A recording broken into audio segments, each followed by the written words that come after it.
really sure if I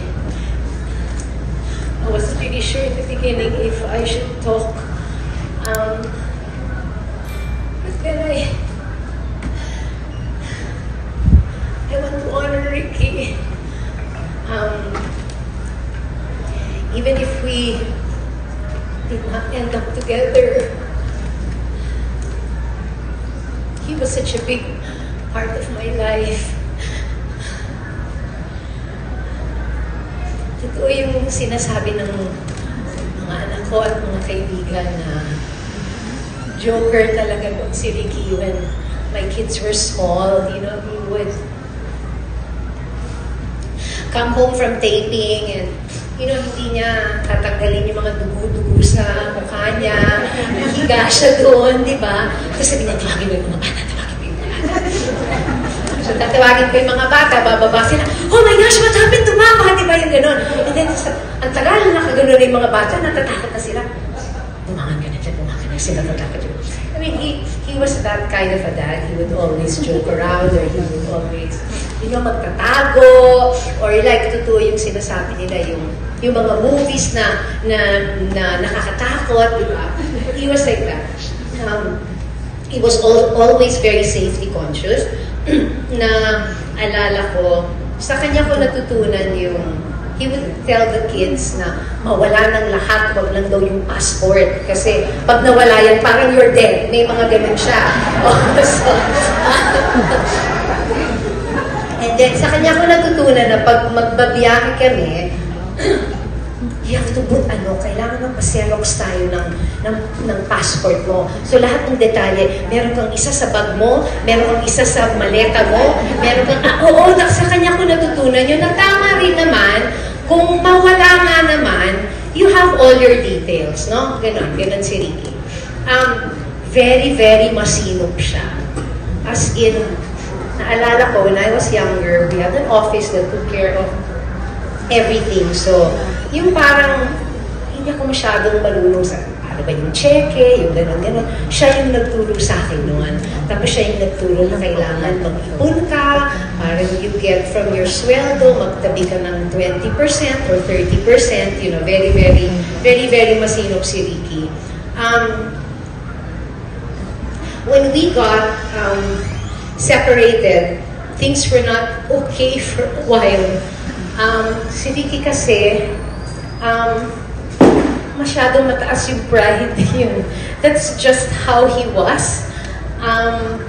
Medyo hindi magpapatalo, mantitikis, ganun siya. So, noong umpisa, we would not be able to celebrate events together because it was awkward. So, he would have, like, pag may birthday yung mga bata, may separate occasions, diba? So it would be awkward when we would be at events, but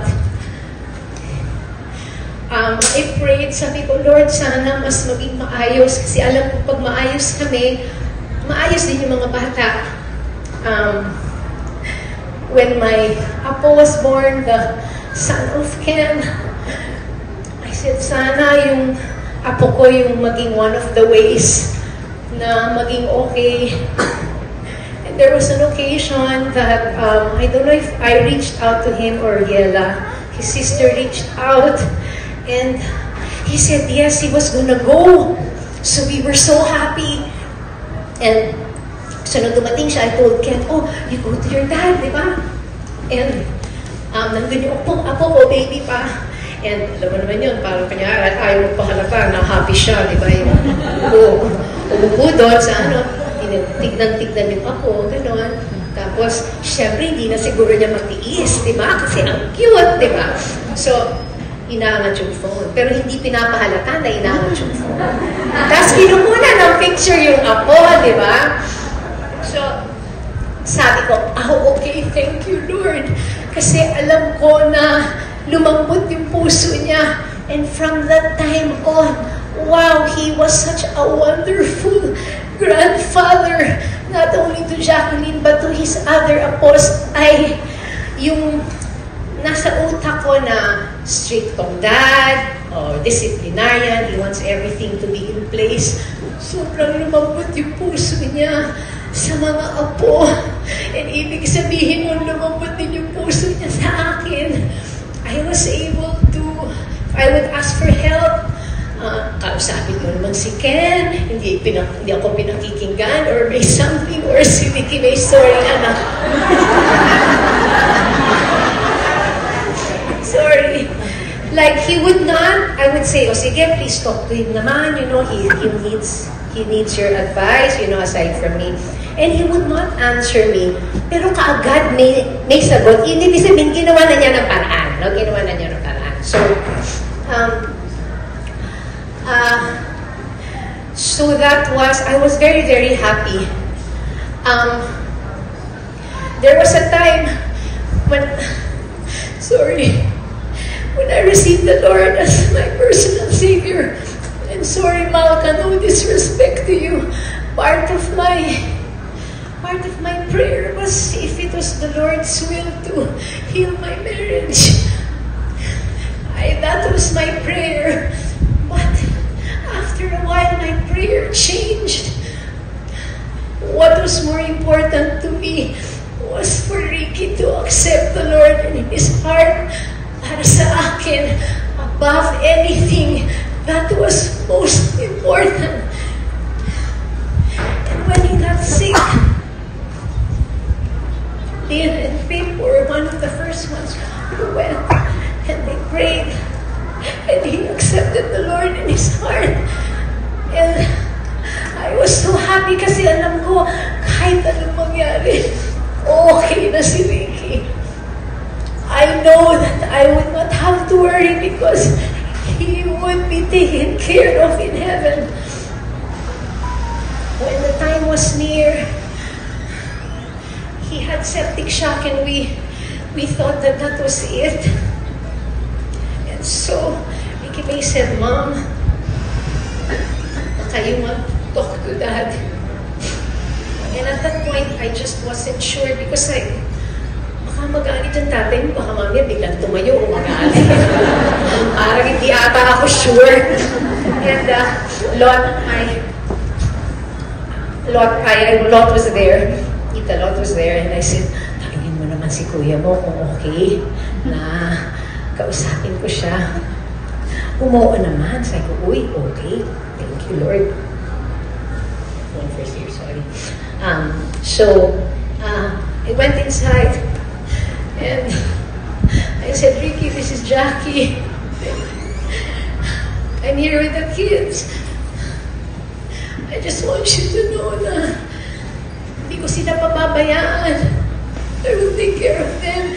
And I said, I'm sorry for whatever it is that I had done. I hope that you forgive me. He didn't open his eyes, but I knew that he heard me. Ricky and I may not have had a happy ending, but my prayer was answered. I had closure, and I know in my heart that he heard what I said. I want to thank my children. Ken had a falling out with his dad long time ago. Inayos siya ng Panginoon. He had a renewed relationship with his dad. When his dad was in the ICU, he was there when he was first intubated. Ken was there and said, Dad, you can do it. I'm here. Look at me, Dad. Kaya mo yan. So I want to thank you, Ken, for being strong for your dad. Si Ricky May, yan yung pumupunta sila.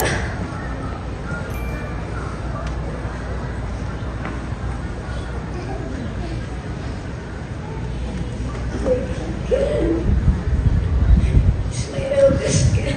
Ricky May was the one who went to all the DSWD, all the mga, you know, for her dad, she would make pila. Thank you, Ricky May.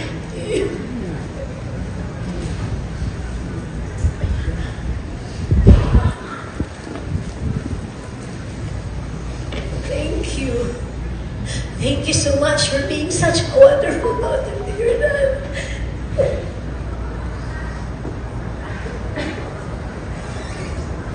If there's something that Ricky and I did, it's to raise 3 beautiful children.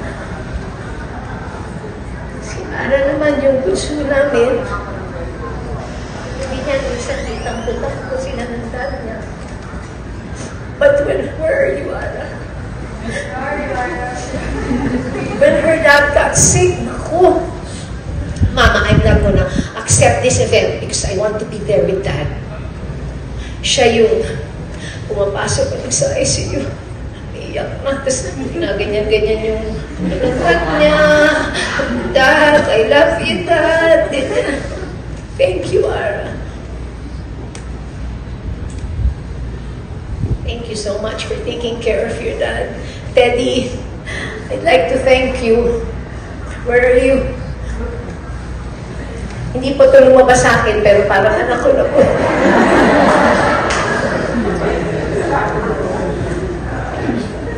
Yes. I want to thank all the, I know Ricky may thank everybody, but I want to thank my family for really being there. You have been such a big help. Tita Nan wants to thank you so much for your love sa amin, for your love kay Tito Nong. Yela, Maymay, Pifflin, thank you.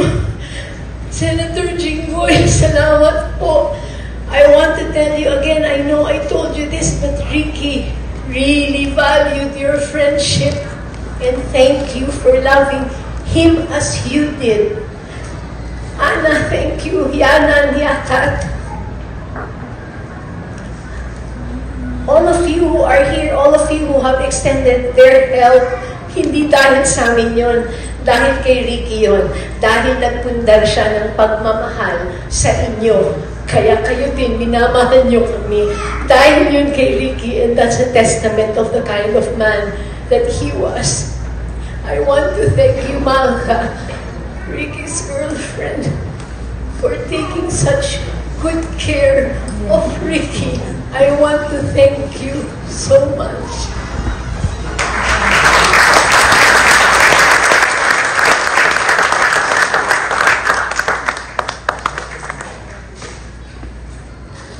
Thank you from my family to yours. Thank you so much for loving Ricky as you did. Thank you.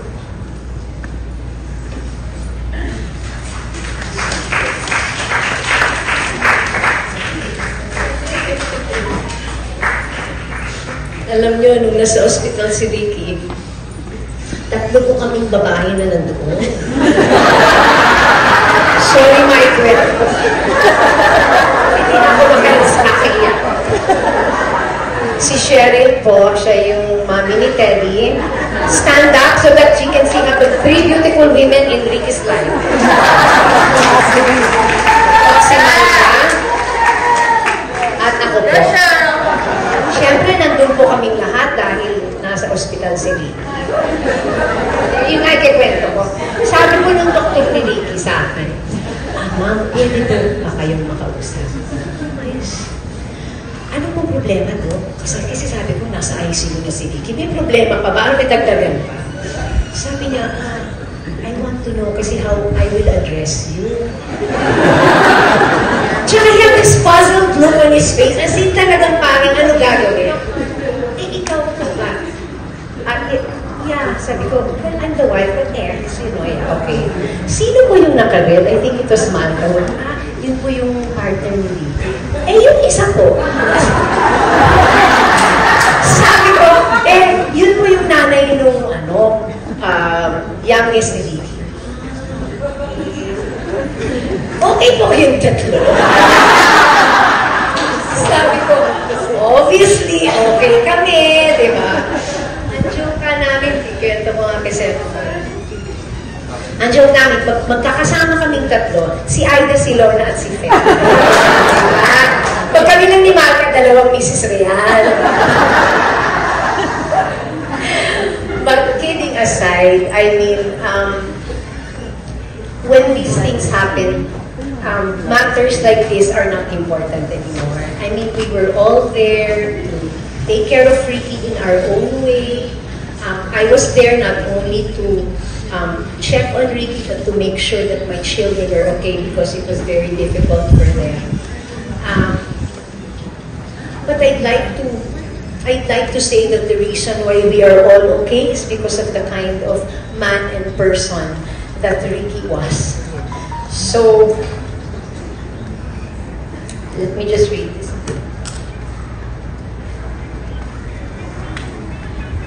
Though our time together, Ricky changed shape over the years, I will always honor the good we shared and the family that we built.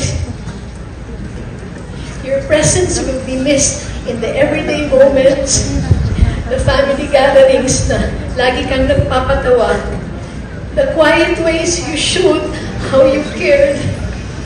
I'm thankful for the life you helped shape, for the father and grandfather you were, and the memories that we live on in our children and grandchildren.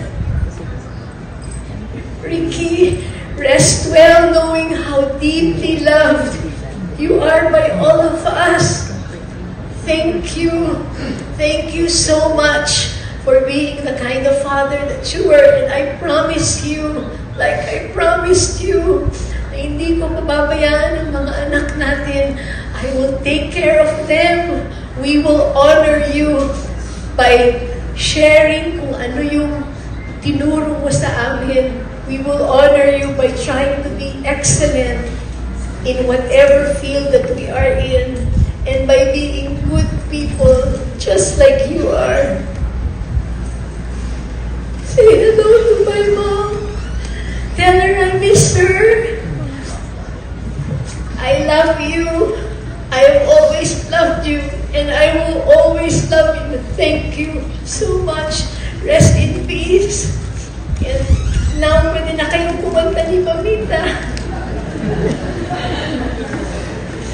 Thank you, Ricky. You lived such a wonderful life. You were able to do everything in excellence.